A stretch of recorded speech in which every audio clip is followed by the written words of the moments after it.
आपल्याला कल्पना आहे की मागच्या काळात आपलं सरकार असताना आपण अमरावतीमध्ये टेक्सटाईलचं सेंटर सुरू केलं आणि इतक्या मोठ्या प्रमाणात हे टेक्सटाईल हब आपण पॉप्युलेट केलं.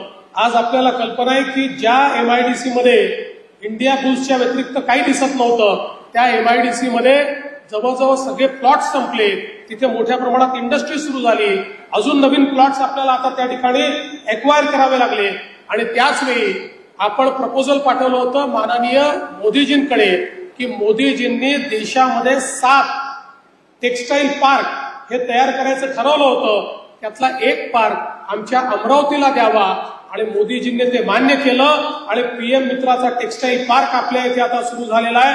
त्याचे इन्फ्रास्ट्रक्चर आपण सुरू करतोय आणि मोठ्या प्रमाणात 2 लाख लोकांना रोजगार देईल अशा प्रकारचा टेक्सटाईल पार्क आपल्या अमरावतीमध्ये होतोय.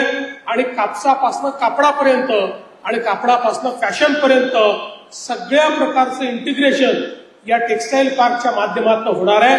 त्यामुळे आपला जो कापूस उत्पादक शेतकरी आहे त्याला देखील मोठ्या प्रमाणात फायदा या टेक्सटाईल पार्कच्या माध्यमातून या ठिकाणी होताना दिसणार आहे.